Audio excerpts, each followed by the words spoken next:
More impressed with Steph Curry or more impressed with the Toronto Raptors last night? Toronto Raptors. Let me be clear about that. Steph was amazing, but as you just said, nothing changed last night. His legacy, nothing changed last night. Amazing performance. I still think and they Steph won. is the same. Rick told us two things that we should have took heed to. One, he said, Steph, if he goes out there and plays that style, he's going to ball out, and they're going to lose. And two, Oracle ain't the same. In Toronto, you can see him growing that confidence. So for me, it's the Raptors, a team since the new playoff format that the first time in NBA history in the finals goes out there and shoots 50% from the field, all of their players, first time ever. They went and shot 50, 40, 90. This team did this, not Steph Curry, the team. So because of the multitude of players that showed up, I have to go with the team win and the Raptors. I'm 100% with you. I was more impressed by Steph than I was by the Raptors. It wasn't what I would call a convincing win. In fact, the entire time I'm thinking, you guys are leaving the door open. Something crazy could happen. What are you doing? 14 points? Oh, sorry. 14 points is not convincing enough? They could have Vegas thinks so. They could have pushed it to 23, 24, 25 and made it a foregone conclusion. Right. They kept things interesting for a lot longer than I expected them to do that. But they ultimately got it done with role players. Marc Gasol won the battle with DeMarcus Cousins in a big way. Fred VanVleet was far more impactful than Quinn Cook. When I look at the stars basically canceling each other out. And by the way, all the stars are hurt too. Steph Curry included, if we're going to count the finger. Kawhi Leonard, Kyle Lowry, go down the line. This is going to be a series decided by the role players.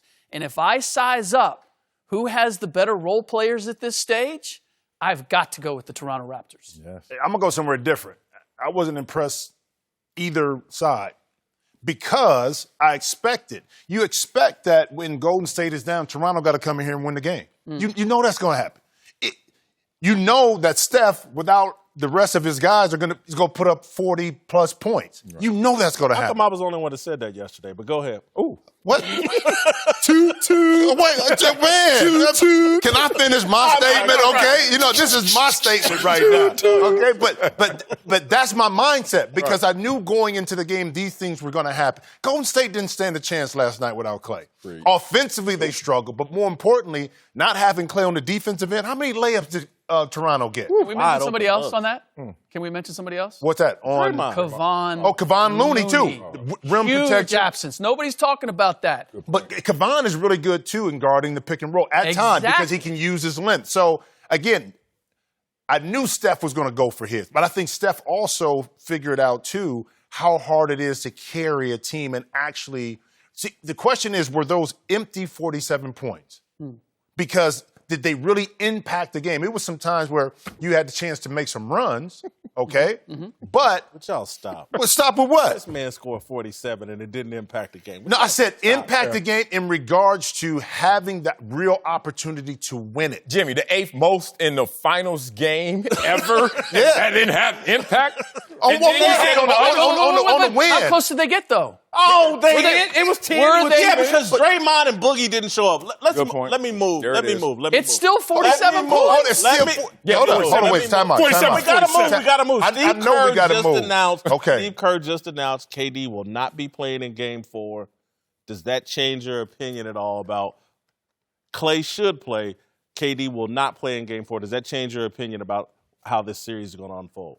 Yes, because coming into this game, I think out of 39 Game 3s, the team that won Game 3 won 31 out of 39 won the championship. Okay? It's 82%. You see what I'm saying? Yep. Coming into this. 82%. Now, again, it changes a little bit of the narrative if you got a healthy squad if you're Golden State. But if KD doesn't play, depending on how healthy Klay is, because Klay has to be healthy. He can't be limping around now. He can spread the court, he can shoot it, but defensively I think it's very important. It does change the dynamic, even though they're at home, but I still give a slight edge if Klay can come back and play to Golden State. It doesn't change what they were defensively. That's the problem. Well, horrible. Yeah, They're still going to have to play DeMarcus Cousins, Jordan Bell, and Andrew Bogut.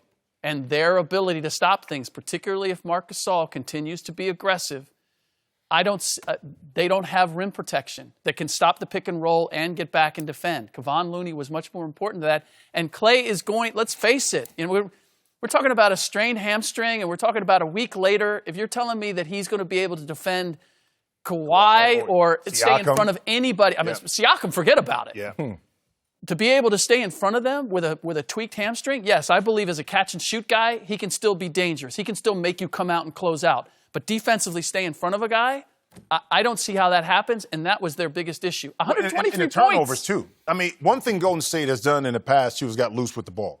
And what Toronto wants to do is capitalize over that. If you give me a live ball turnover, now I'm able to get back. I'm in front of the defense if I'm Toronto. And I thought at the beginning of the game, Toronto did an excellent job of being active. Yep. Draymond had some bad turnovers early on. Even later in the game when they were making their runs, trying to get the lobs inside. Yes. They weren't there. But their back cuts and their lobs were not there. And as much as everybody talks about their three-point shooting, when they don't have those easy finishes at the bucket, they are not the same team. And you're not – even Klay coming back, I don't see him busting it back door and finishing at the rim. KD coming back, just for some reference. KD had the calf strain last year, missed 3 games, came back, had 40 points. Okay.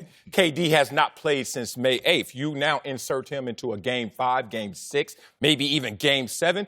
One that shows the severity of this injury. This is not the same injury. Oh, but you're not missing 3 games. You're missing a month plus. What's going to come back in terms of what version of KD? The jersey's going to be on the court, but what player underneath? Same when you're talking about Klay Thompson. A hamstring, that severity in terms of how it impacts you mentally, how you're always in your own head. You created another opponent of thought. So you like Toronto more?